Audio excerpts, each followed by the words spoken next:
did people find out about this? Anybody find out about it through email? I'm sure a lot of people got that. Anybody find out about it through a flyer? Did you? I'm sorry. I sent it to you. Oh, you sent it to me. Facebook. No, I sent it to you. The announcement that I saw on Facebook. On our Facebook. Great. Well, I just was told about it because somebody thought I might be interested. Yes. And I was. Good. Great. Anybody else look at our Facebook page? We'd love you to like us, please. The more likes we get, I don't even know how it works, but I think the more likes we get, the better it is. The better we feel about ourselves. The better we feel about ourselves. Was it in the Gazette? Chris, do you know if it was in the Gazette? It was in Friday. It was in Friday, okay. All right, so, and one of the ways we also get the word around is we have a flyer for the next one. So if you live in the hill towns, because a lot of people don't use Facebook in the hill towns, please take one and put it up like the week before, because otherwise they just take it down. Put it in a cafe, co-op, a church, whatever. Okay? We'd really appreciate that. We only have 20, so if we run out, take a brochure. In fact, take a brochure up too and put it up so people will find out. I'm losing everything. So this is our brochure. They're over on the table.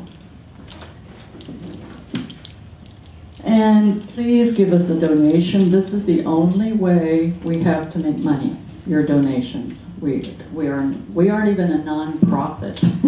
We're a voluntary organization, and the local analysts and people, we don't get paid to give a lecture. The only people we pay when we bring people in from outside. So anything you can afford, we so appreciate it. And Sky Caron is our videographer, and if you need a videographer for anything, she's great.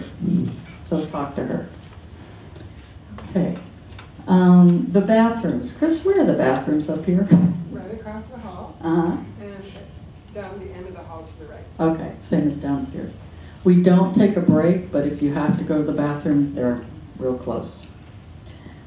And I still have one place in a dream group that happens on Wednesday at 6 to 7:30. So if anybody's interested, come and talk to me. And the other thing that's happening is we have an archetypal study group that Ed and I are doing. We've had one time, but it's once a month for the next 3 months. And Ed is doing the warrior next, and then I'm going to do the witch and the trickster. So if you're interested in that, talk to one of us. And I'm also on October 12th in Newton, which is about an hour and a half drive. At the Jung Institute, I'm doing a public program called An Expressive Approach to Dreams from 10 to 4. And it'll be really interesting. It'll be wonderful. So go to the Jung Institute Boston and you'll find that. Okay. And Mark, our new board member, does the salon. And he's made a little flyer with the directions. So has anybody been to the salon? So Mark will guide you over there. And it's wonderful. We have tea and then we continue to talk about whatever's happened, whatever program we have. And it's very close. It's at the Mosaic Cafe on Masonic Street. Okay. All right. So next we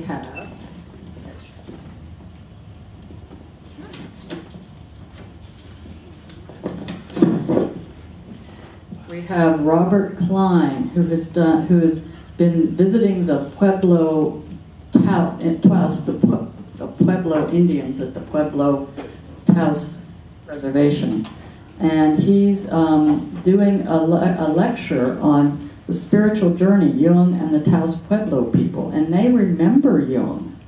Isn't that amazing? They still remember that visit. It's still talked about.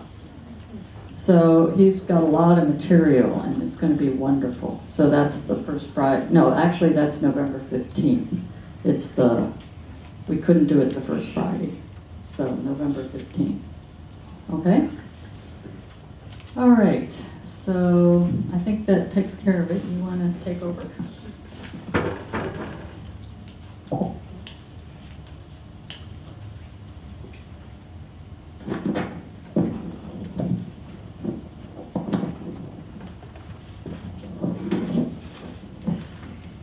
Can you hear me?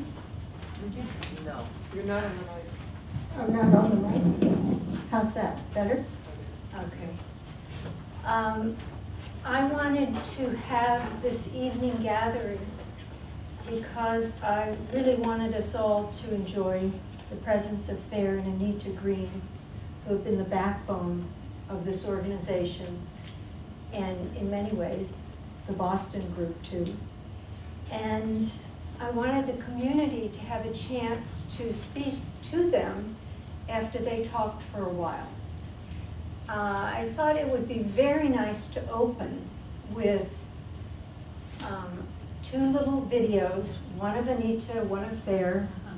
About 10 years ago, I put together a panel called The Third Stage of Life and invited most of the elder analysts 10 years ago to speak. Oh, by the way, if people could turn off their phones, that would be great.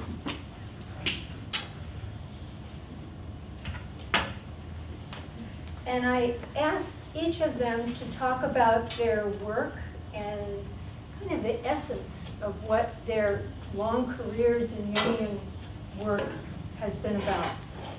So Thayer and Anita have never seen this video. So I thought it would be very sweet for them to see it. And I invited all the Jungian candidates in training to drive out from Boston and New Hampshire and Maine to go into essentially not quite an assisted care community, but many people had never even been in an elder care place.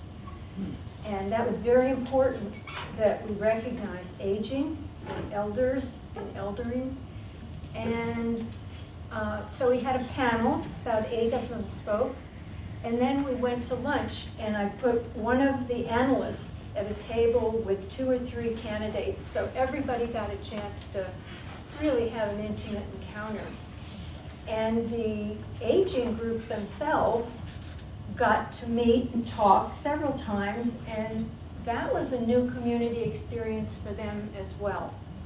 So it's a great honor to have you all with us, and I know it was an effort because everything's getting harder at this point. So let me play this to you, and if I can wake things up. It's an old DVD player. Meaning it takes, there we go. Okay. All right. So can someone lower the lights, please? So this was the panel, and Anita's first, and then I have to skip over to the Thayer one. Okay. Okay, we'll start with Anita. Thank you, Penny.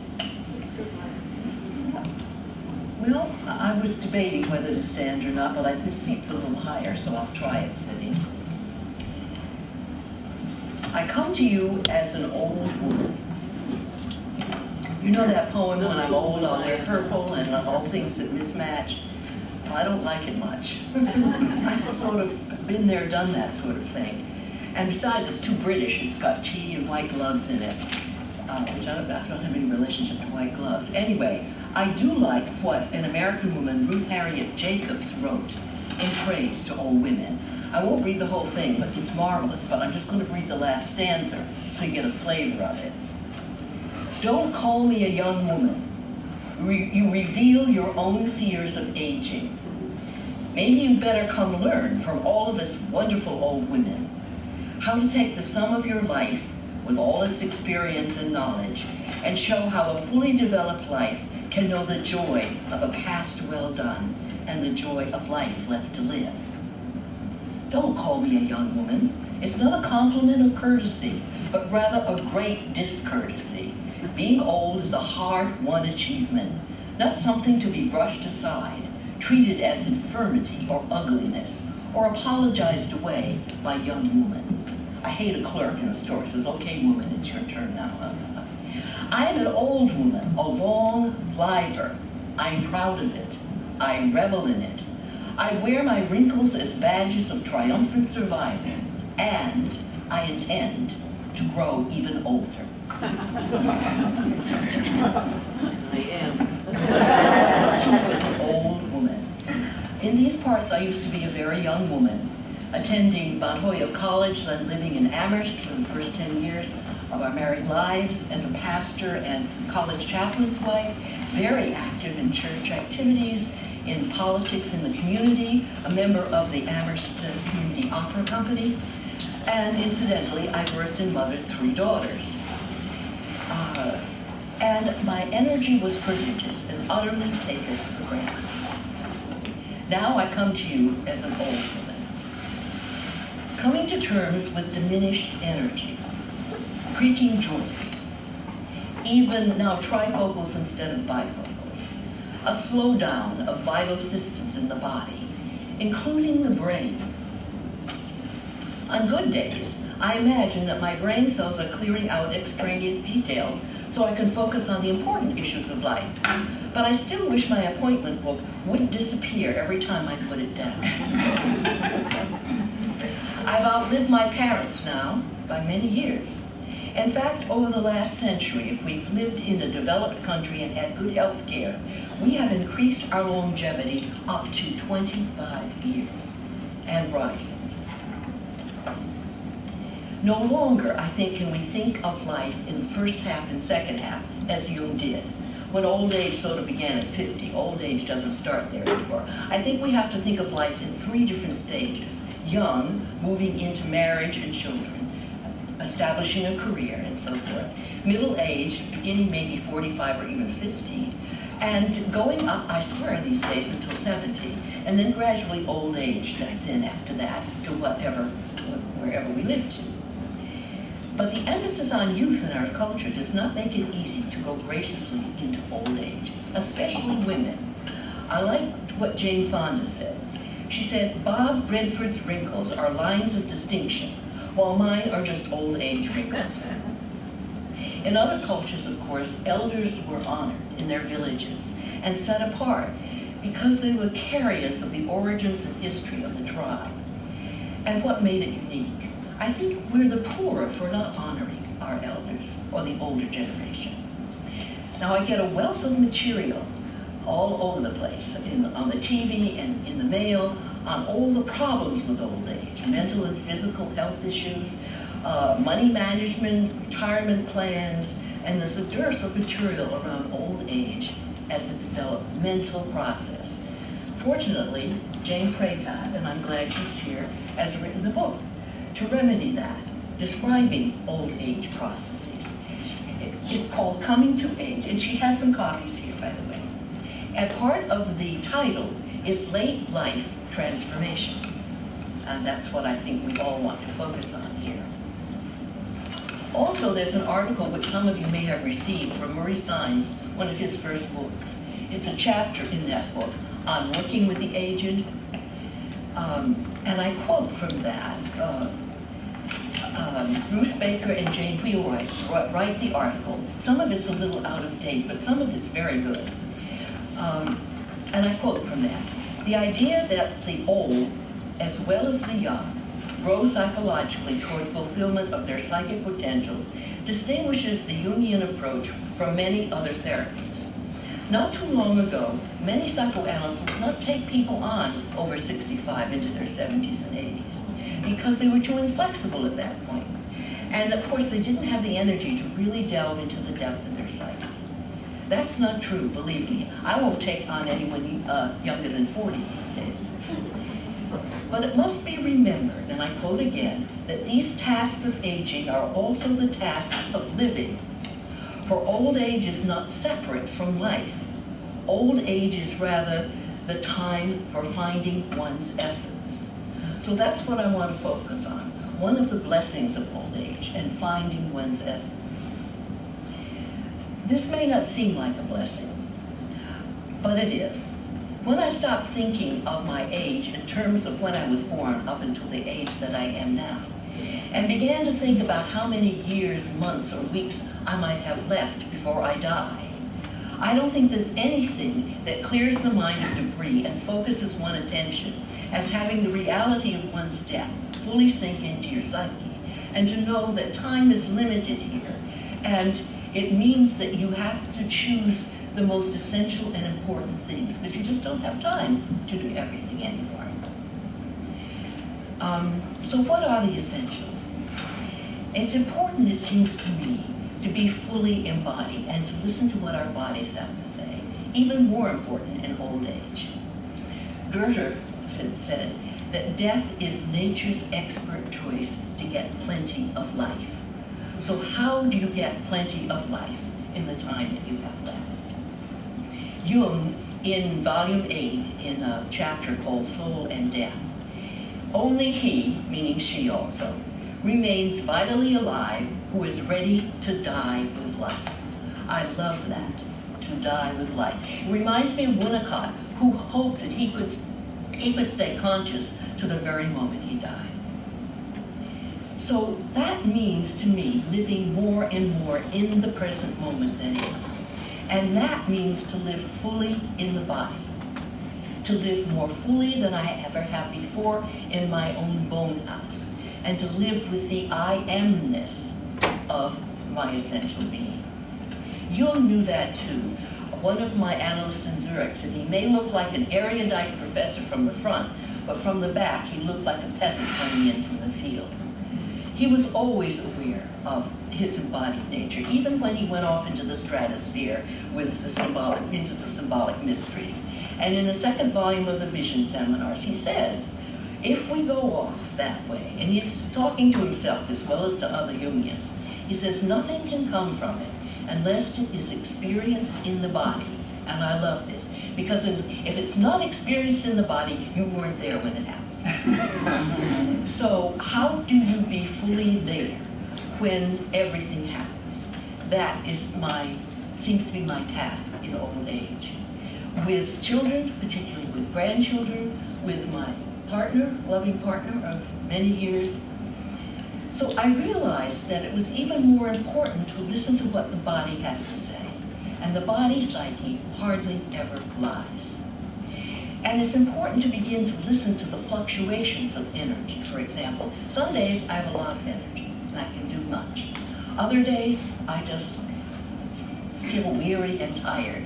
And it's been very important for me to try to honor those fluctuations.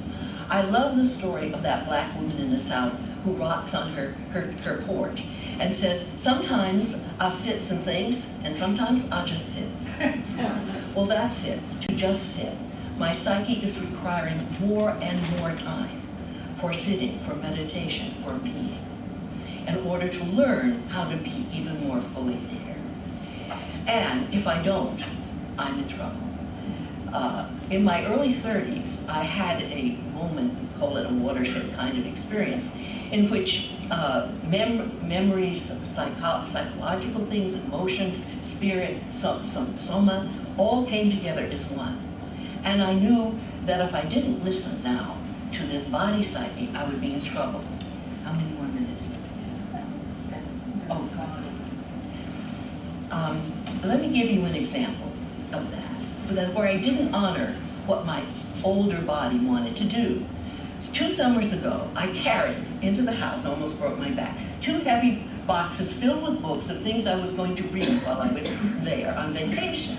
You know, all those books you don't get a chance to read, and I was preparing for a couple of workshops, so I was going to be very busy. And my body psyche was saying, oh no, Anita, you can't do that. You must spend at least 1, maybe 2 weeks sitting on your porch looking out at Mount Monadnock, walking in the garden, walking in the woods, letting yourself be fully in the natural world again, to release yourself from all the busyness of the past year. Well, I didn't listen. So one evening in August, when my middle daughter was preparing a gourmet meal in the kitchen, I was there busying around, emptying the dishwasher. And the moment before I tripped I tripped over the basket on the floor of the kitchen and broke my wrist, my left wrist. I heard her say, "Mom, get out of the kitchen, you're doing too much." And so instead of a gourmet meal, we spent 5 hours in the emergency room, where I was injected with painkillers, stitched up, wrapped up tight, so that I could go back home and wait until the orthopedist took a look at it the next day. So when will I ever learn my lesson? And what did I do for 2 weeks? I sat and did nothing because I couldn't. And I looked at Mount Monadnock, and I walked in my garden, and I rested and healed my soul. It took my ulnar a little longer to heal, but that is always a lesson to me when I do that. And I'm sure more and more dire things will happen. I have some other illustrations too. Now, in spite of the fact that the old way the ego works seems to diminish in terms of its need to control and to be in charge, and you move actually toward a sense of the greater self and can settle more comfortably in your larger self. In spite of that, with 25 years added on to our lives in old age, there's still work to be done. If you think by working hard now and doing all this analysis and training, you're going to have a free ride into old age, forget it. I am in an old age identity crisis. Maybe that all should have been solved long ago, but I think each stage of life has its own identity crisis. And my dreams are showing it in a very graphic way. Wrestling naked with other women. It's as though there's a civil war going on between my doing and being side. Now, both are necessary for a creative life. But, like most of us, I survived by doing. I could bring home a fairly credible report card, and my mother, who lived and died on my excellence of performance, I was able to fulfill some of her expectations. However, my main kind of intention and what my body psyche is saying is for deep meditation, for time when I sits and does nothing. So I just want to stop by, I've got a couple of books over here. One is some women with old faces. I just want you to look at the beauty of those old faces. Do we see women growing old on TV or in the movies? Hardly ever. If you have a wrinkle, if you've noticed on TV, you're fired if you don't have a facelift. So we see men getting distinguished with their lines, but we don't see older women very much on TV. So those are some lovely pictures of old faces. A lovely little book by Jean Shinoda Bolen, a Jungian Analyst, who wrote a little book called Crones Don't Whine. I'm very proud to be a crone. By the way, you think of a wizened, dried up person when you think of crone, but crone is a bastardization of the crowned one.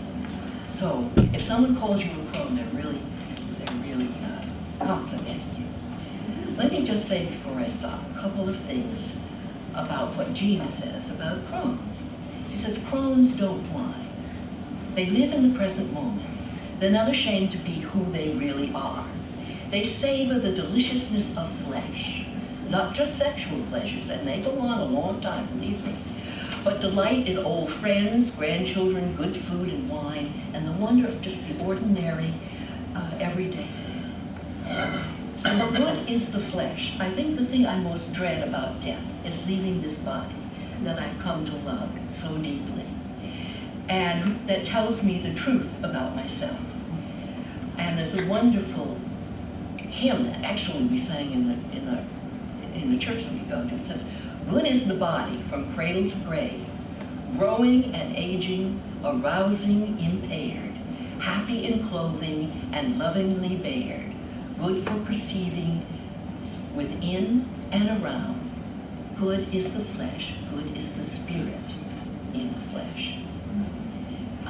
So I'll stop there and just open up one of the blessings of old age, which is to know you're going to die. Now that is very frightening and scary, but it does hone one to really take a look at what's important in one's life. And to me, that's to live fully embodied in each present moment I have left. I don't know, sometimes I don't think I'm doing a terribly good job yet, but that is my intention.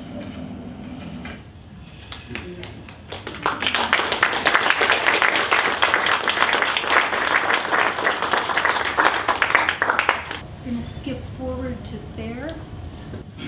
Dick has suggested growing old really requires a sense of humor. If you don't have a sense of humor, don't grow old. It's much more difficult. I want to start out by reading this is a book called Rules for Aging, Resist Normal Impulses, Live Longer, Attain Perfection, by Roger Rosenblatt, who's been on television, many of you. And it's delightful, the whole book is delightful, but I'm just going to read the first rule of about 55 or 56 that he has. The title of which is, It Doesn't Matter. Whatever you think matters doesn't. Follow this rule and it will add decades to your life. It does not matter if you are late or early, if you are here or if you are there, if you said it or did not say it, if you were clever or if you were stupid, if you are having a bad hair day or a no hair day, if your boss looks at you cockeyed, if your girlfriend or boyfriend looks at you cockeyed, if you are cockeyed, if you don't get that promotion or prize or house, or if you do, it doesn't matter. That's true. And I think that captures in wonderful humor the first point of, I hope, 3 points I can make in my 15 minutes. The ego investments and identifications that govern our lives most of the time begin to dissolve and lose their primacy in old age. A great deal no longer matters like it once did, and some things begin to matter a great deal more.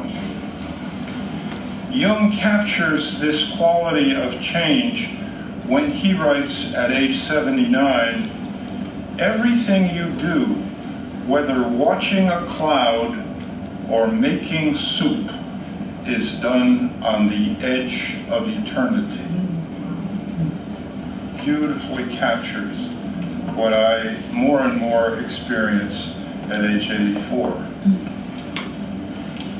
My experience is that solitude and simple things take on increasing value and meaning, and one learns to live more fully in the moment. This has been mentioned by several of us, and I would add to it. Paul Tillich, the wonderful theologian, philosopher, has a sermon that captures it in many ways, entitled The Eternal Now. And it's really the Greek word kairos as opposed to chronos. Chronos is clock time. Kairos is timeless time. It is the eternal now. And I think as we move closer and closer to our dying, we move closer and closer, if we're fortunate, in accepting change, to an experience of the nowness, the fullness of the moment. I always think now, sadly, because my beautiful cat Snuggles has died after 18 years, but Snuggles was my final analyst, and she taught me as much as I ever learned in analysis. One of the reasons that animals, dogs and cats in nursing homes and retirement places are so valuable is that these creatures live in the now, and they bring us into the moment to share it with them, to just be here now. And I think that is one of the great experiences of old age. Helen Luke, in her book on old age, which is very much worth reading, makes an important discrimination. She writes, "The ego, in fact, always depends for its supremacy in the psyche on fantasies of future achievement or pleasure. The self lives only in the present moment. I think that's a very interesting discrimination. And the way I understand Jung's essential orientation, it certainly is what I'm experiencing incompletely, but really, is that the relation between ego and the self is on a continuum. And I see the third stage of life after about age 75 as one in which the quality of awareness moves away from ego concerns and defenses, it doesn't matter, toward the experience of a deeper sense of being. I describe that quality of awareness as a felt sense of being that has always been there since childhood, but now moves into the foreground of my sense of being me. And it's not ego consciousness. I want to make that point. It is qualitatively different. It's a felt sense of being. I think we experience that if you practice meditation, that this experience of being fully in the now in awareness, but not in the ego particularly. Second point, Erickson talks about the 8 stages of ego development. I'm sure you're all familiar with it. Remember that his final stage is integrity versus despair. I see one of the organic tasks of old age as a remembering, and I mean etymologically, taking that seriously, putting the members back on the psychic body, being embodied, psychically and physically. A gathering up of the pieces of our past, both good and bad, shadow as well as ego ideals. A discerning of the thread of meaning and direction that guided our journey even when we were most confused or unconscious. That as we reflect on it, and this happens at all ages, but it becomes acute and important, I believe, when we are old. We need to find the particular nature of the wholeness of our individual lives so we can let go of what has gone before. This is for the purpose of letting go of it. First, we have to gather it so we can then, in a way, offer it up. This is my story. And then be present to ourselves in the moment, in our own age, and present and preparing for eternity. And I want to read to you a dream from Jack Sanford's book, Dreams, God's Forgotten Language. Some of you have heard me do this in the training program, but I think it captures what I've just talked about. Jack writes about his father. About 8 years before he died, there came the first sign of angina pectoris, which became gradually worse and increasingly limited his activity. During the last 2 years, this was accompanied by a failing kidney.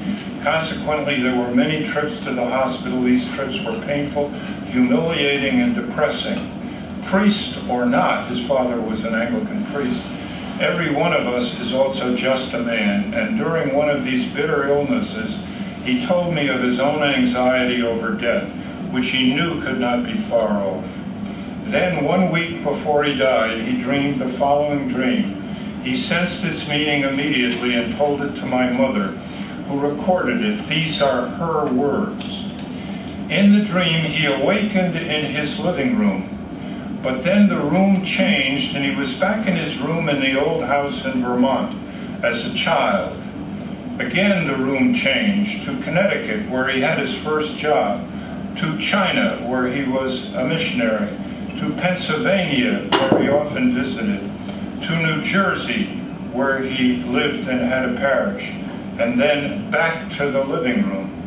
In each scene after China, I, my mother, was present, in each instance being of a different age in accordance with the time represented. Finally, he sees himself lying on the couch back in the living room. I am descending the stairs, and the doctor is in the room. The doctor says, "Oh, he's gone." Then, as the others fade in the dream, he sees the clock on the mantelpiece. The hands have been moving, but now they stop. As they stop, a window opens behind the mantelpiece clock, and a bright light shines through. The opening widens into a door, and the light becomes a brilliant path. He walks out on the path of light and disappears. That dream captures what I think the final stage of life is all about. My father knew, of course, that this was a dream of his approaching death, but no longer did he have any anxiety. When he died a week later, it was in complete peace. He fell asleep at home and forgot to awaken. We had a special stone marker made for his grave. It has etched into it the path of light down which he went. That's my second point. And I might simply add to that, many of you may know that I was a combat infantryman in the Second World War, and I was in combat in Germany for about 100 days. The average time before you became a casualty in my regiment was 28 days, and I survived 100 days of combat. And my relation to death then was so dramatically different. You know, it was a crapshoot as to whether you lived or died, and it was sudden, it was violent, and one's future lay before when I was 18 years old. Now, at age 84, death is no longer a crapshoot, it's a certitude. As Anita said, you measure time by how much time remains, not by how much time went before. For children, birthdays are exciting because they point to the future. For people like us, they are a sign of survival. And I find that a very interesting contrast. The third thing I just wanted to say has to do with working with an older client, which has been mentioned. When I was about 51, 52, a colleague of mine who'd gone through the training with me a little later than me, she was born in Vienna, and she worked with children primarily, a wonderful human soul. She was 78 when I was like 52, 53. And we used to waltz together at international congresses, and we had a delightful time with each other. And she called me up and said, "Thayer, I want to make an appointment with you because I want to work with you." And I said to her, "We're colleagues, we train together. You've worked with Edinger, Whitmont, and Esther Harding. You've worked with the creme de la creme. Why in the world do you want to work with me?" She said, "Because you remind me of my father." I won't go into the details of what my father was. But I said, "Well, I'll talk about it with you. Come on over." So we had a session, and I finally agreed to work with her. And in the course of 2 years of analytic work with her every week, she worked so well with herself. But somewhere after the first year, one day she came in and sat down in the middle of the session. She said, "Thayer, I've got it. I'm 5 years old. I can feel myself being 5 years old, and I just want to crawl in your lap. And she says, this is the Oedipus complex. I never knew what it was. And she went into a profound regressive analysis to fill in missing pieces of her own life journey between age 78 and age 80, the years I worked with her, and came out through it. And then after that, we taught a seminar together.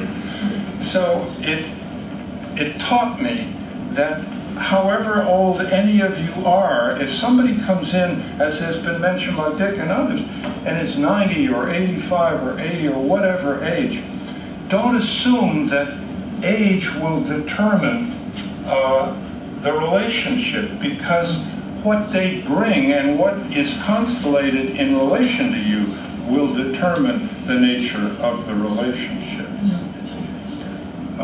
There, it's about time. Yeah, I'm done.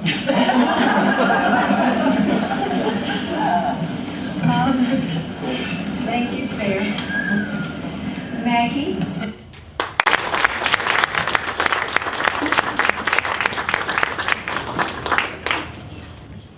I'm not sure who wants to sit here and who wants to sit there.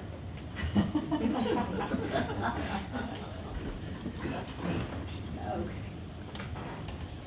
Why not the throne? Sit here.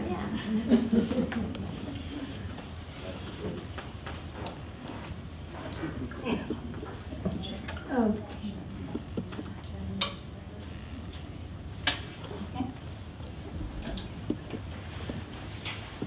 So I am just going to turn this over to you, Thayer, and Anita, and we're going to facilitate from here. But do you need the sound, or are you okay without it? I think you can all hear me.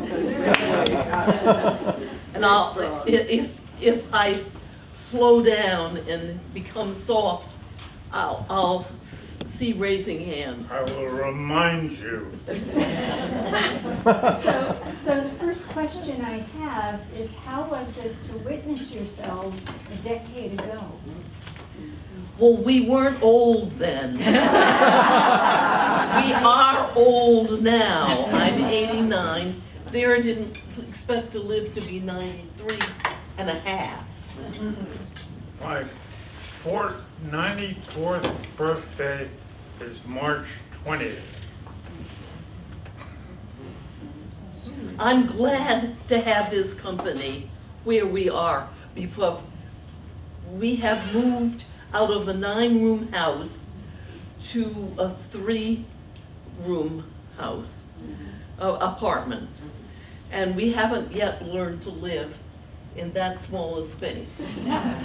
Because there was always a room that we could get away from each other, and that doesn't exist anymore. It's a real problem. Because we've always enjoyed that. And as a matter of fact, if we hadn't lived, separately, and many times in our lives, our marriage certainly wouldn't have lasted, I don't think. Yeah. But who knows? Because this is the only man I could be married to. On our 4th date, I told my roommate, I'm going to marry that woman. She was 19 years old. I was 23, but a veteran of the war, and we were both in college. And how do you know that? I mean, I'm glad I didn't hear that. I didn't tell it to her, but I knew it. I knew it, and nothing was going to stop me, including her. It took him about a year to convince me, but I was convinced. And And we've been married 68 years, Wow. which is a lot of A years. lot of years.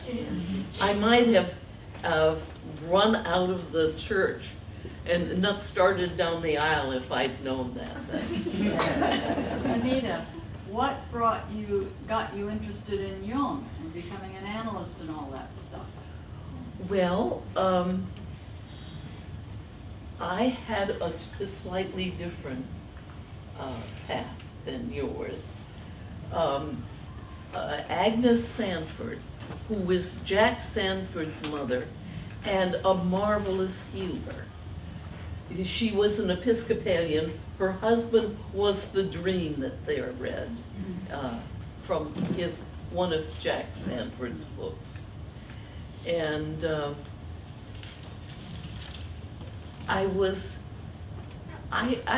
every time I caught a cold, it went down to my chest, and I had a chronic bronchitis, and she healed me. I was very skeptical of her until that happened. And so I told Thayer he had to go to Esalen, and he went. She has the chronology totally wrong, but her point is valid. It wasn't Anita that told me I had to go. It was the church secretary. She was going to leave.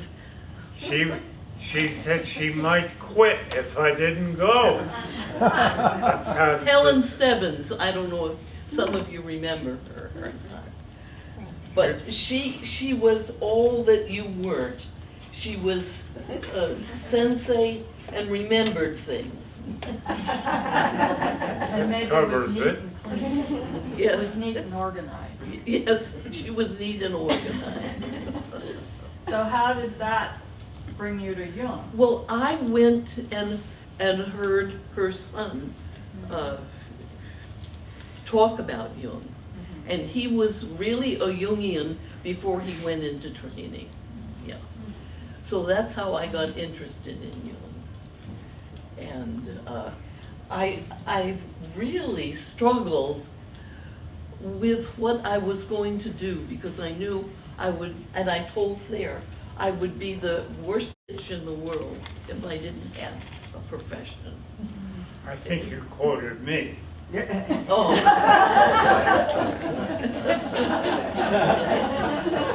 One of us quoted one of the other.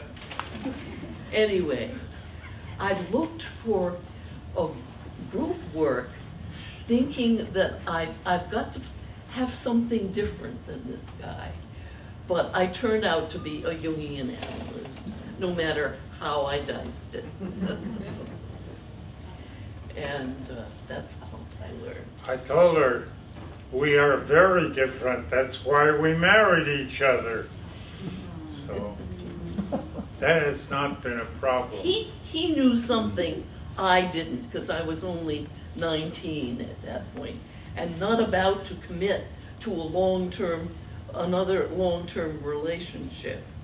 I had just been through one, and but you convinced me. I did. And so I did everything correctly. I was pinned my junior year.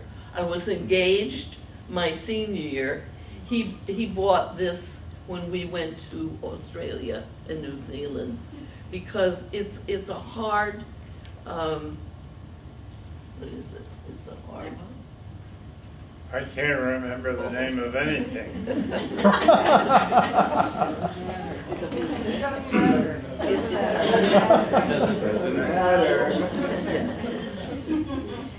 And but I couldn't find anything else to be but a Jungian analyst. So I was meant to be one of those two.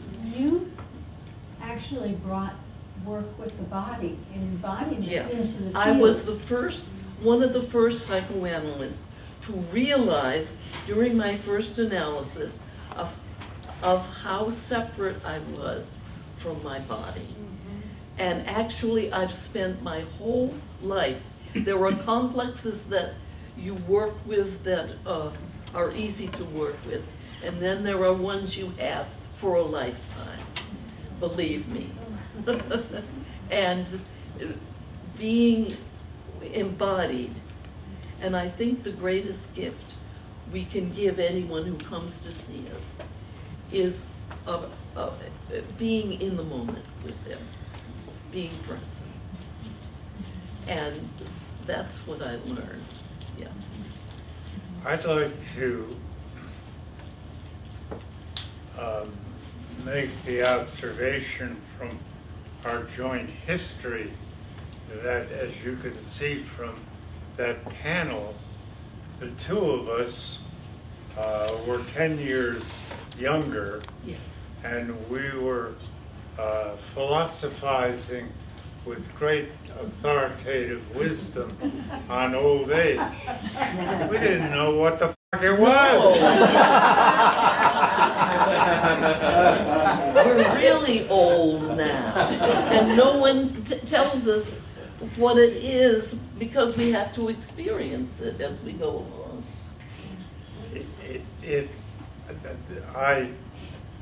I mean, part of my feeling was nobody warned us. So Really? that's why they're here, they're warning us.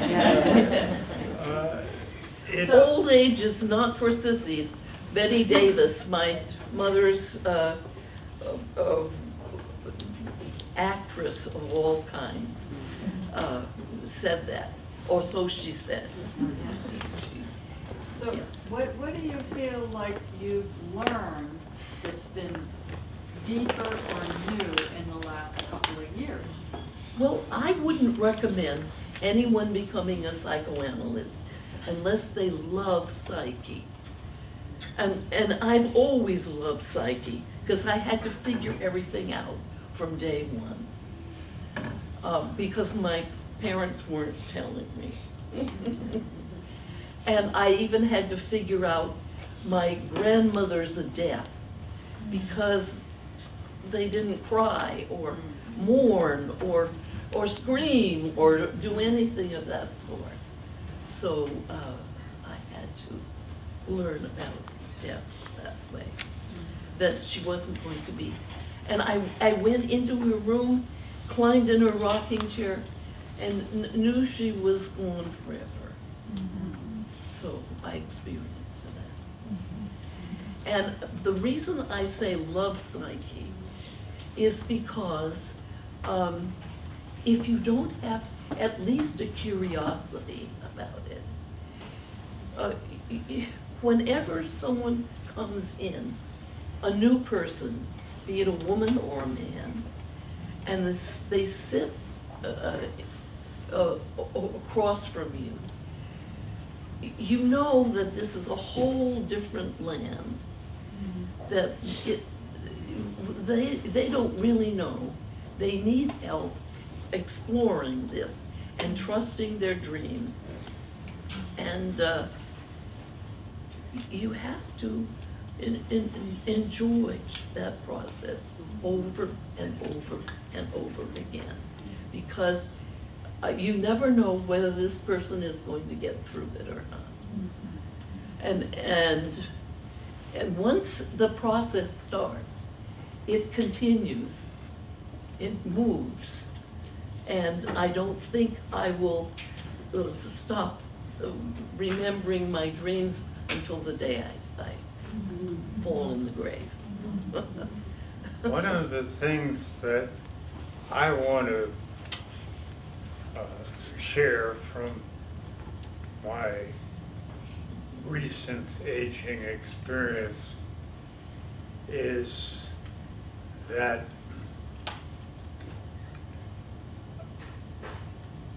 we get older, we get sick, we go to bed, we take medicine, we get well, we're back playing golf or doing whatever, I played golf He's until been an athlete all his life. 91. Yeah. But the experience I have had over the last 2 years, I would say, I feel like I was hit by a truck. And the assumption, my body has always recovered. My body is going to be vital again. I'm going to have that same energy that I've always had. No, you're not. No, you're not. It's not going to be the same. It's going to be different every day. Now you're going to ask yourself, so how are you doing today? I never used to have to ask that question. Or even that I have another day ahead of me, you know. You wake up in the morning and you've got another day, possibly, ahead of you. Yeah. So, I mean, Anita and I have had incredibly healthy, physical, vital, challenging, exciting lives. I mean, it's amazing. I started out a minister's son. Then they put various deadly weapons in my hands at age 18 and taught me how to use them, and then sent me over to Germany where I had to use them. And that leaves a mark on you that you will never remove. At age 18 or maybe just 19, I participated in the liberation of a concentration camp. And there were 1,300 corpses waiting for me inside the gates. And the ones that were still alive were desperate and starving. And our first impulse was, of course, to reach for our K-ration. And fortunately, our medic got there in time and said, "Don't you dare feed them. You feed them, you kill them." And they made a nourishing broth, and some of them came back to life. But I looked on what I describe as abysmal evil. I wrote my doctoral dissertation entitled Satan and Psyche, the ego's encounter with the experience of evil. And you're never the same when you liberate a concentration camp. You're never the same when you survive machine gun bullets and large artillery shells. It's changed you, and it's permanent. But it gives you a perspective on how glorious life is and how tragic it is at the same time. You get both sides of the coin. And I live with that. And how fate, God, whomever, figured out that I should live into my 94th year. My father died at 61. My mother died at 67. I was the oldest in my immediate family at age 35. And I've got 3 daughters, 5 grandchildren, and I've only got one relative in my history that's lived longer than me. And that was an ancestor named Laban Ainsworth. the name tells you a great deal. He was born around 1750 and died before the Civil War. He preached the American Revolution from the pulpit of the church in Jaffrey, New Hampshire, where he was pastor from age 25 until he died at 101. Wow. If you can believe it. He's in the Guinness That's his next Book of goal. Records. What did you say? That's your next goal. Yeah. His my middle name is Ainsworth. My middle name is His Ainsworth. mother gave him Thayer, her maiden name, Ainsworth, the pastor who lived to 101. And Green, of course, was his last name. Yeah. So I'm a perplexing phenomenon. I don't know how else to put it. But I'm still, Anita has asked me how long I want to live, and so have others. And my best answer is I want to live as long as I'm having fun. When the fun stops, I want to stop. Yeah. Thayer, that experience with the concentration camp, how did that inform you that was before, but how did that inform your work as an analyst? What did that make you? That's a good question.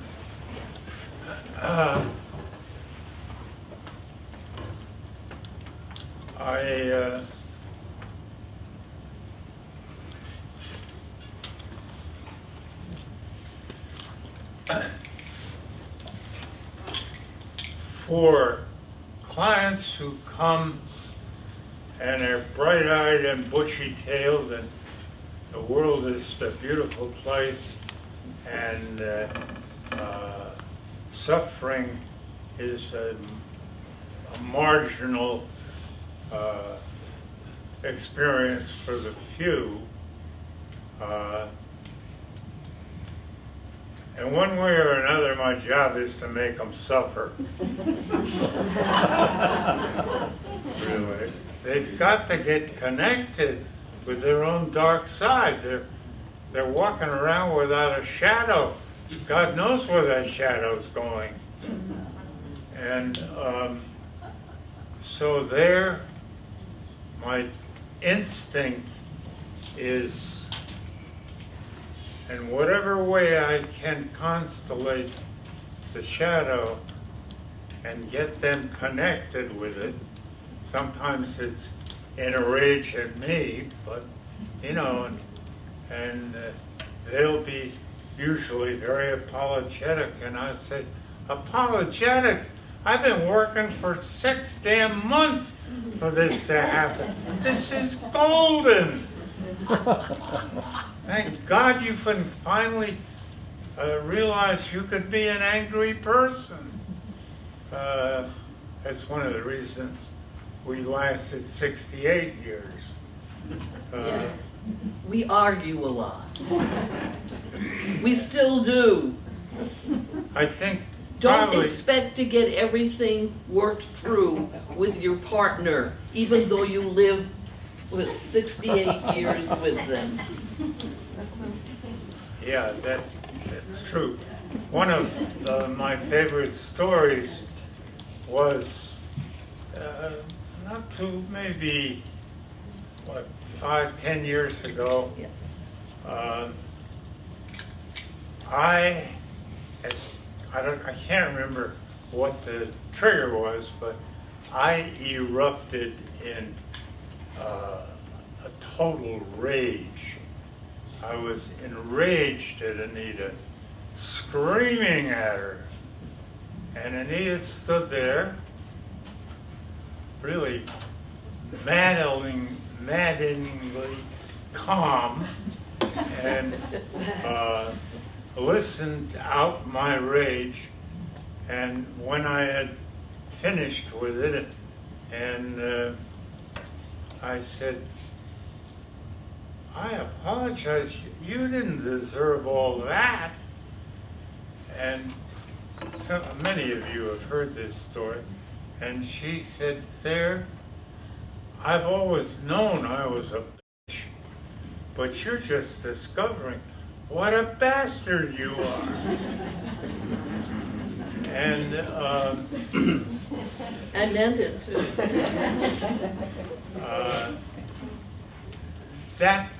That's somebody I can trust. You know, I was a little disappointed she wasn't more intimidated, but one of the things that is so critical in your lives in many different contexts is be real. Yeah. Don't be phony. Be real. Don't make nice when you don't feel nice, unless it's obviously a social, extroverted kind of situation that can't provide the space you need. But being authentic is the key. And that's what analysis is about. It's about Yes. learning That's who what to analysis be authentically is are. You're right, yes, Eric. Yeah. So I'd like the audience to ask you questions and share anything that they wanted to share with you too, because this is a moment for that. So would you like to call on various people? So I can. don't be afraid.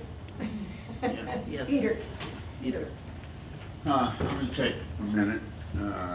As one of the co-founders of this organization, 23 years ago, next month, we started.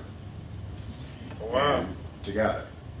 Yeah. And there was a lecture, and after the lecture, we were gathered together to see about whether we were going to form a board and whether this was going to happen or not. If it hadn't happened, and we weren't sure that there was going to be a calling for it in Western Massachusetts. And what I remember most is that there were about 8 or 9 people there, and after the lecture was over, 6 or 7 of those people stayed to see about joining and forming a board. And it was not certain that that was going to happen at all, until Thayer took a $20 bill, put it on the table, and said, Peter, let's make this happen. And at that point, Barbara Bronson and myself and a half a dozen people with Thayer and Anita started this group. And certainly the organization is led now and has almost an, it's a whole world. During the time period of the decades, I remember another story where we were at Karen Smeyer's house for a board meeting. She's a lecturer, one of the presidents, and Anita was there, and we were having a difficult time, the board, communicating with each other. It wasn't going smoothly, as it should. And what I remember is that Anita said, just make it simple. That's all it did, just make it simple. And we were able to come together and pull it together because of that, in my opinion. So that was on a professional basis. On a personal basis, you've been a big part of my life for the last 20 plus years, 25 years of my life. And I want to express my gratitude to you for your guidance and your personal strength that you've given to me. Well, I want to express my gratitude to you for keeping this going, because you were one of the ones that did. Yeah. Thank you, Peter. Yes? Yeah. Andy? There, I've heard you describe marriage as a differentiation dialogue. And I would like for you to expound on that. Why is that important, and when did you discover I it? think I'd call it an I said the wrong word. individuation. Individuation dialogue. Yes. Why is that important, and when did you come to that insight? Well, you know, anybody that talks about marriage is in trouble. But the kind of marriage that I'm most deeply impressed by, and I'm moved by many different love quality relationships, but is where I see two people who are clearly individuals, different. There are areas of conflict, but there's an underlying bond that is so evident that keeps them deeply connected with each other.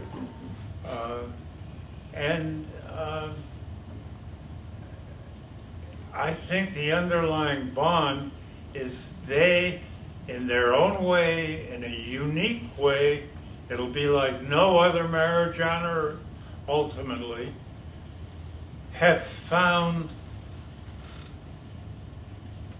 who they are with each other and who they are with themselves, even more important.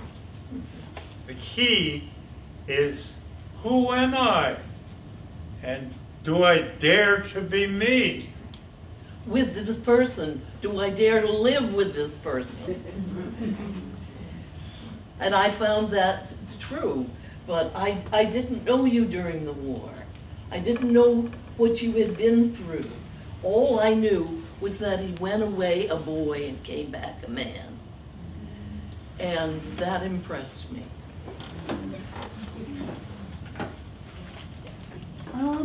Anita, what do you know now about old age that you didn't know 10 years ago? What's the big takeaway in that decade that's passed? Well, I couldn't do 3 daughters under 7 anymore. Mm-hmm. And I just don't have the energy for that. Under 4? Yes, under 4. You had 3 daughters, and the oldest was not yet 4. Yes, exactly. Wow. But they were all under 7, and they had different schedules. And I couldn't do that anymore. I'm glad I had children when I was in my 20s. And, but I was intrigued by this man because he seemed to know who he was. And he thought I knew who I was, but I didn't really. I found out, you know.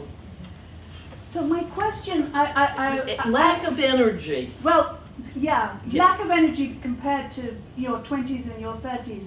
But what's the big difference between the last decade and when we were watching you up on the screen 10 years ago and now?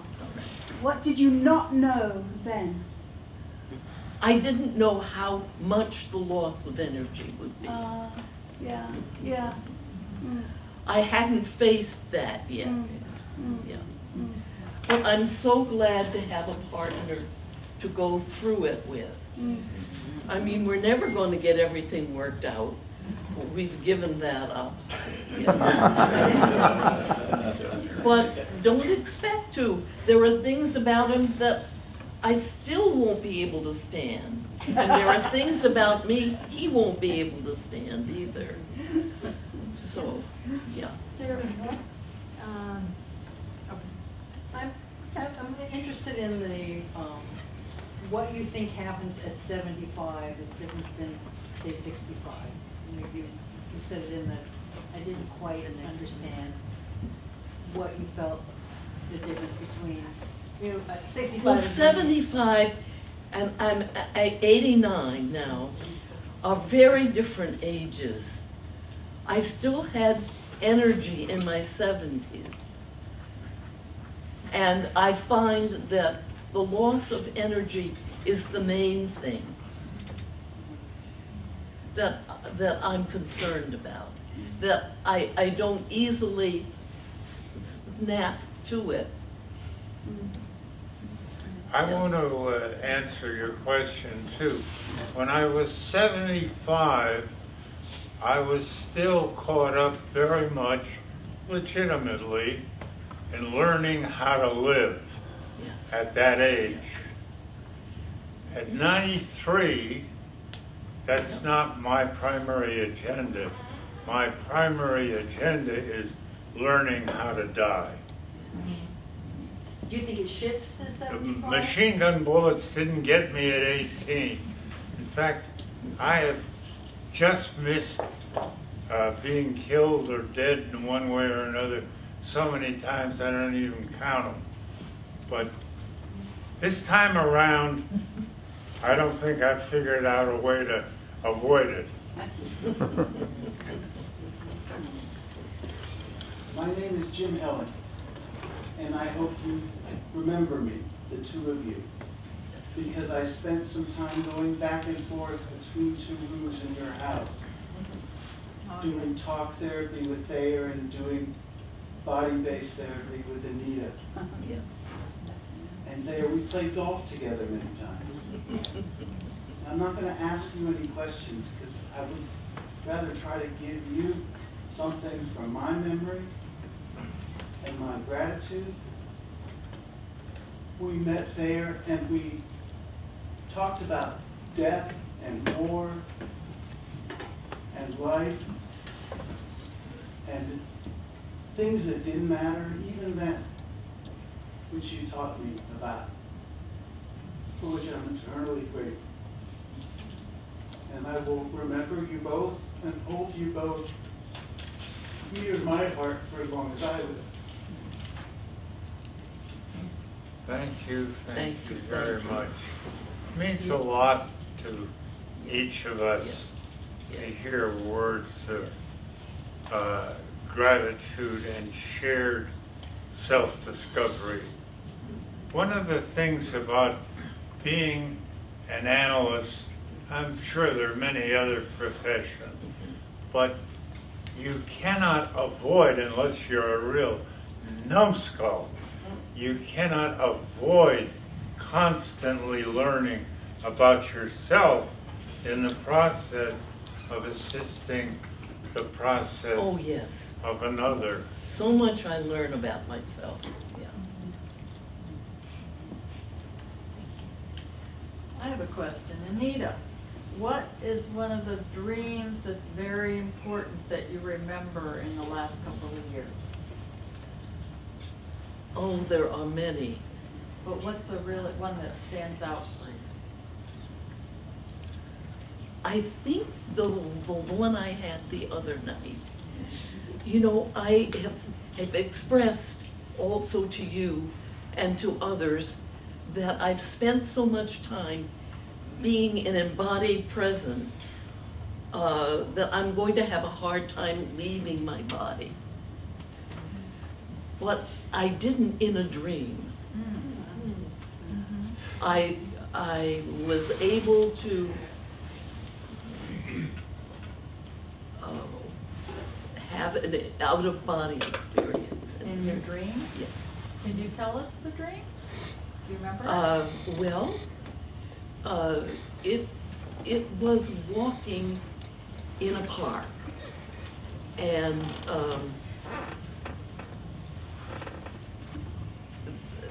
I can't remember really what it was, but it was telling me that I wasn't going to have trouble leaving my body. Yeah. Wow. That was trying to tell me that I was worrying about something that wasn't going to happen. There's something that I even wrote it down because I didn't want to forget it. And I can forget anything. I challenge you. And the word was vocation. I have had quite a number of vocations. The first adult vocation was to be a professional killer. That was not a vocation that appealed to me at all. It just, I was revolted by it, but I was even more revolted by what I saw in that prison camp. And so I did my job in whatever ways I could. Then I came back and I was a college student. I loved that vocation at Amherst College. I then decided to go to Union Theological Seminary, and that was a challenge, and I grew into the vocation of being a minister and a servant of the soul. And I did that as college chaplain at Amherst, only 3 years after I graduated, if you can believe it, and ended up within 6 months later also being pastor of a church of 850 members, which was more than I would have asked for at any point, but I couldn't say no to it. I left the college after 5 years, and I became a pastor for 4 more years after that. But what I was experiencing more and more was that I loved the counseling and working with individuals and sometimes with groups. Turned me on, made me feel like I was at home. I was where I needed to be. I saw lives changing. So I decided I didn't want to administer a big church. I wanted to work face to face with individuals all day long, or with groups. So I went back to New York City, went through 5 years of Jungian training, went through a degree in depth psychology and religion at Union Seminary, and became a Jungian Analyst. And I've been that for 51 years. And that's where I belong. This is it. Finally, I found my place. I found my calling. The biblical sense of the calling is something worth pondering for those of you who have some connection with the Bible. I encourage each of you, wherever you are in your life journey, to be asking the question, is this my calling, or is this a step on the ladder toward my calling? Because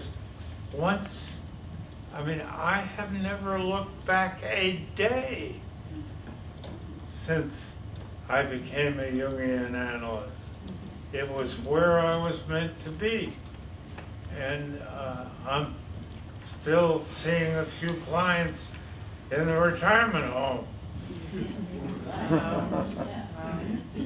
We brought a few with us, too. Yeah, I'm in my 80th year, and I'm starting to be, well, at about 75 was when it really hit me about living in terms of the remaining days. It just hit at 75. And I'm just wondering, my thought is, as of 2 weeks ago, that there's 4 stages, and that I am entering this 4th deeper aging stage, and there were 3 prior stages, and I don't know if you have any sense about I think for some people, not everyone, but some people, that's a very accurate description of the process of life. I don't know, I'm in my 4th stage or my 5th stage, but I know it's my final stage. Yeah. So I'm just aware as I'm sitting here listening to your stories, and that we're here as a group listening to you, that you are our elders. And I'm thinking about the role of the elder in our social groups. And I'm wondering at what point each of you would have felt like you're now an elder. And what does that mean?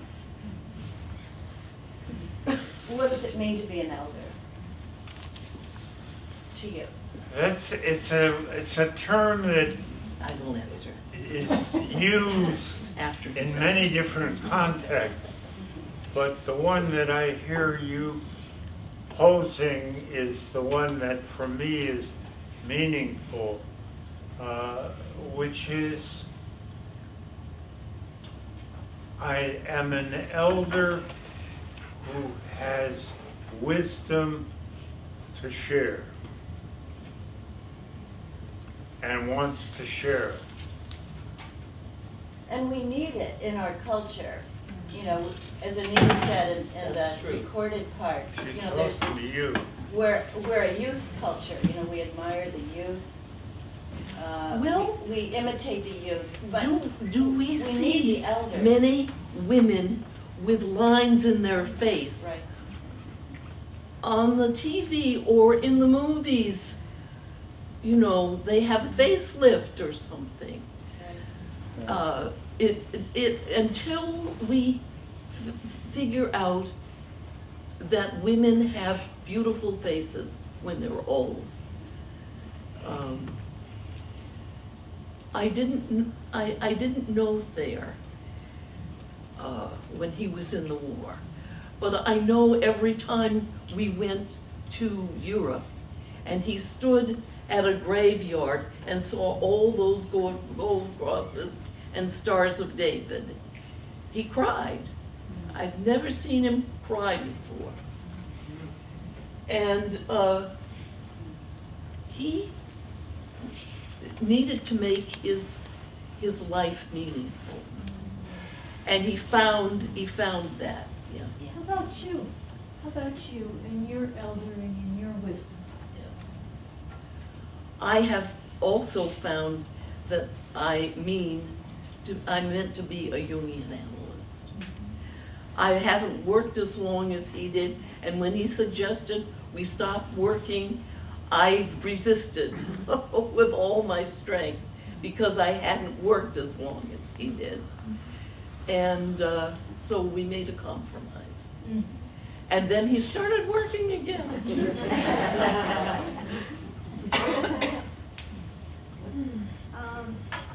Anybody else? Yeah? Yes. Anita, something that, thank you both so much for coming and sharing with us. You said something in the video that struck me, which was this body that I love so much. You were speaking about your body, and you spoke of it as a loving relationship. Yes. Many people speak of this life that I love so much, but you said specifically this body that I love so much. And I'm wondering if it was a journey for you to love your body. Oh, it has been a long journey. Yes. Can you talk about that a little? Well, I helped. yes, he did. The journey to love our body for many women is a difficult path. I understand that more than you would imagine. Yes, I understand that, but it's worth it to begin to love your own body. And in spite of what it looks like, you know, too big, too fat, too what, too something. And Too lovely. Anita, did it help you to go through pregnancy and childbirth? Oh, yes. Nursing? I did love that.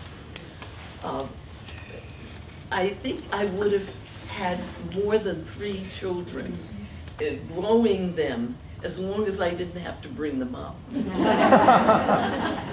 But I knew that I had to bring them up, and so I stopped at 3. I loved pregnancy. Mm-hmm. And I loved it, you know, it was just the start of the breathing with the birthing. Mm-hmm. And I would ask so many questions. My gynecologist once said to me, "I'm the expert here, you don't need to ask so many questions." I said, "Well, I am." And so I learned through pregnancy, and I learned through birthing. And nursing also, yes, yes. When did you realize, when you were training or whatever, that you needed to incorporate the body, that it was important? When did you realize? When I first went to analysis, he was getting a language that I needed to learn. And I went into therapy, not because I needed it, but in order to be able to talk with him about it. And then I discovered I needed it. And I went to a man who I fell in love with, really. And he provided the great sense of a father that I had missed out on. Yeah. But when did the body come in? When did you go, Well, oh, I need to? Well, when I found a 4-year-old in a closet, in a dream. And I worked with her all the time. And that was when I discovered that I had a body complex. And so I needed to get this child out, grow her up. And I went to the park, Central Park, was right near my doctor's office. And I would go over there and sit on the bench and watch the flowers come up and just feel so great inside, and knew that this was my particular journey through life. Yeah. And that's when I learned finding this 4-year-old in a closet and bringing her out. Yes, yes. Yeah, I want to personally thank you for, I've been coming to these groups the last few years, and I always look forward to hearing both of you talk. And I just want to thank you so much. It's so meaningful to hear you talk. But my question is, I'm not sure how to phrase it, is how has your religious beliefs changed? Thayer mentioned the Bible. Your religious upbringing as children or youth and going through the war, and how has it evolved to now? I'm not sure if I phrased it right. Your spiritual beliefs or religious... You're phrasing it very well. I'm wondering how I'm going to answer that. Because it has changed and deepened much. But Thayer and I had... am I speaking too loud? No, I'm trying to hear every word. Okay. We always had a deep faith together. And what can I say? I think that's what I appreciated both in you and in me. I mean, we've never questioned our love for each other. That has been always right on the line, ever. And I don't know whether you would agree, but we've never questioned our love for each other. We've always had that faith. In terms of we were meant for each other. In terms of religious upbringing, the way you were raised religiously in your home, and Thayer was a minister at the Congregational Church in Amherst, how has that evolved to now? How has it changed? Or it's similar? Stretched. Well, it's deepened and it's stretched. You know, my parents belonged to a church, but it was much more of a social thing. They belonged because, you know, my mother had things against Jews, against all kinds of minorities. And bless her, when she got older, she taught English to quite a number of them and went to bat for them.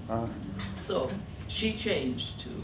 But you said stretched. What does that mean?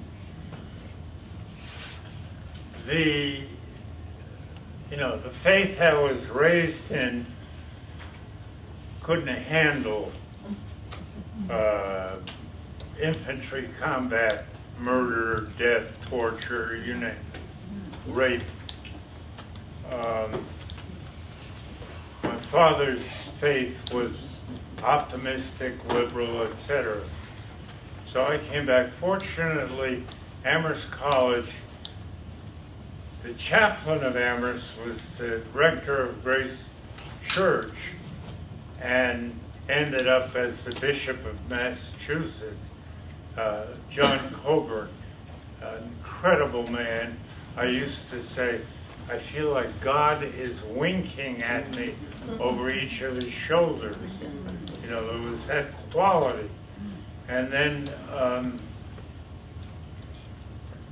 Bob of somebody. I can't remember. I hate it that I don't have a memory. Tillich. But anyway, the assistant chaplain was equally outstanding. And they had a skeptics group, which he joined. Both had been in the war and understood what I was bringing. And they ran a skeptics group, and this was just what I needed as a freshman. So I don't know where I'd be if I hadn't had those two.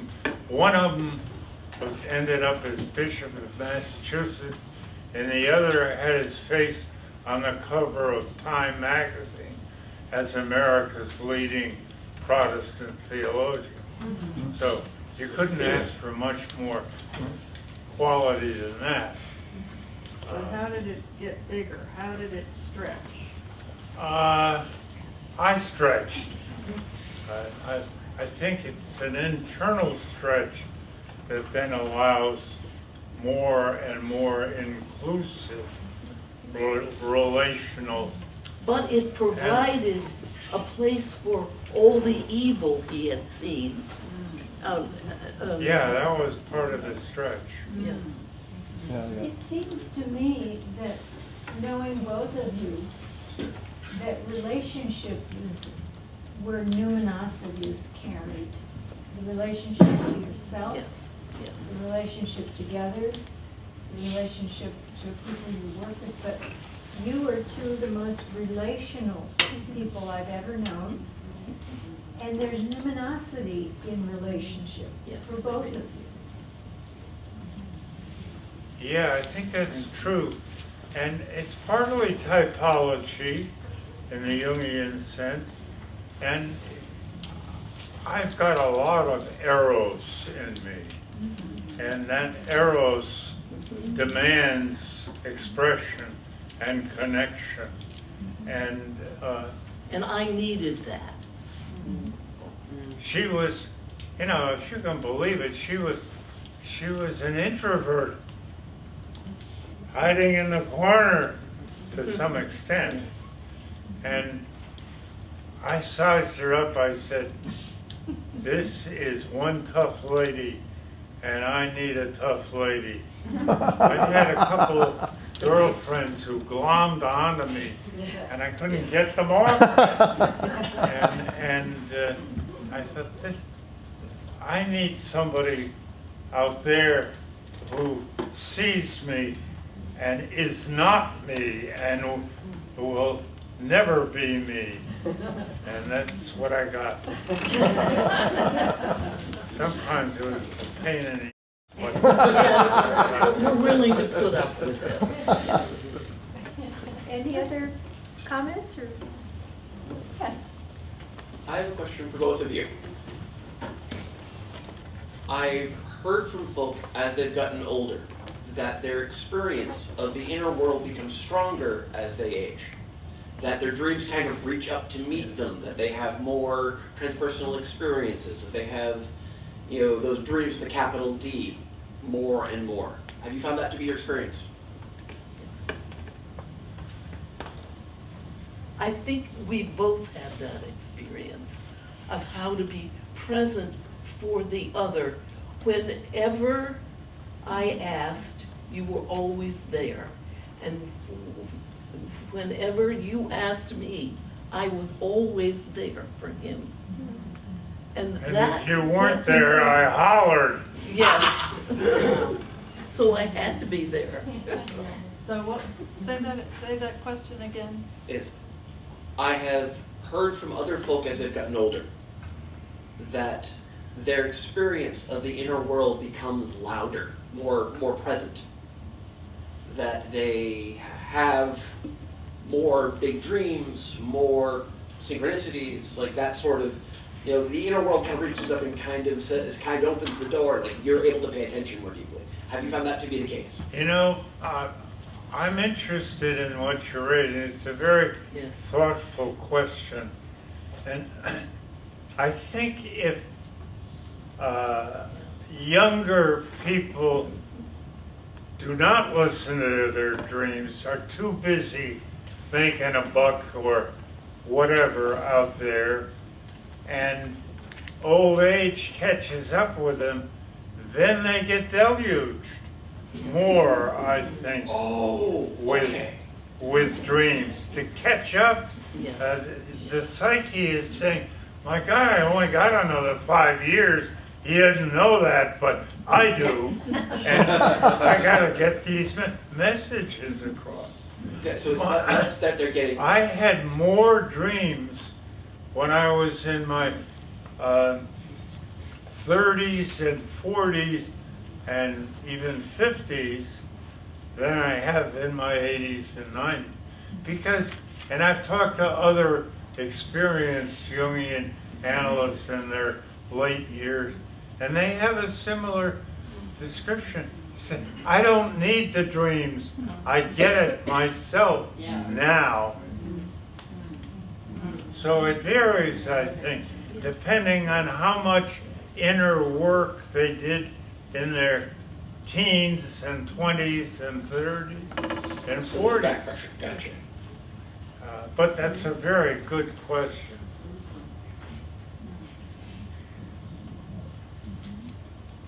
Any other questions or just want to share something? I'd like to share a story of how Thayer and I met. Mona wanted me to meet this Jungian psychoanalyst, and I was interested. It was when we were new in our relationship, and I got talking with Thayer, and we were comparing notes, and suddenly realized that when Thayer was that young chaplain at Amherst College, my father was an undergrad there. And Thayer directly influenced my father's call to ministry. Wow. So part of our experience was having this big arc of a circle come back to the moment that we met each other. and being able to talk from that basis. And I've appreciated that so much there. So have I, so have I. It just goes to show what goes around. Okay, I think we've had enough of the Greens. Thank you so much.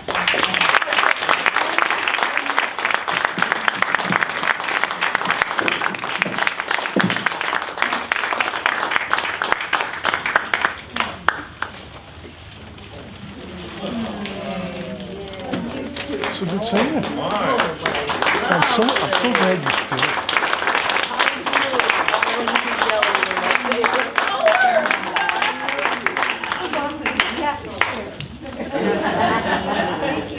So please take flyers and give donations and take brochures, and we'll see you next time.